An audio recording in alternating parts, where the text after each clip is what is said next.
British paramedic Jamie Walsh is learning to fly an Iron Man-style jet suit in strong winds and rain for the first time. The goal? To get to mountain rescue casualties faster.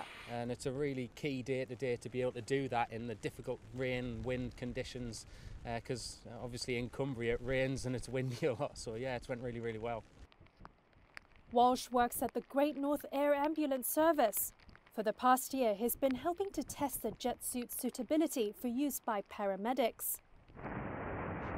The test flights in England's Northern Lake District, supported by Danish renewable energy company Ørsted, took place in heavy rain and with winds gusting at more than 30 miles per hour.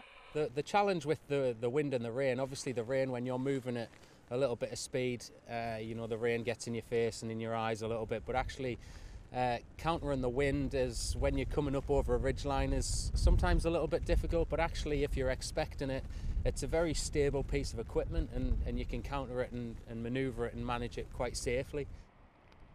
The jet suit from Gravity Industries has been in development since 2017.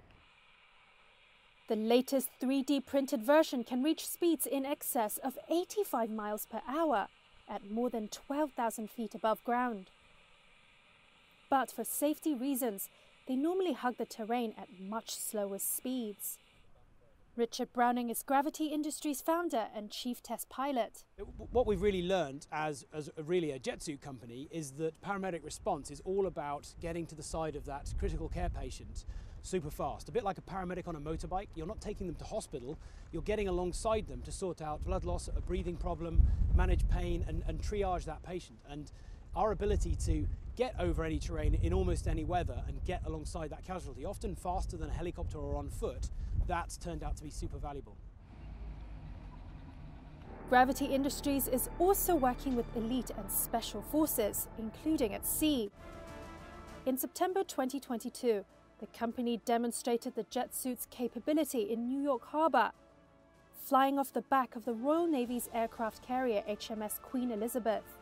All about moving those soldiers over any terrain within a few mile radius within 15 seconds of notice and putting them into a position where maybe they can set up an observation post, they can conduct raiding or sabotage, or in the maritime environment they can actually get on board a ship to secure maybe a hostage situation, for instance. Browning says the development of the jet suit has gotten a lot further than he had ever imagined.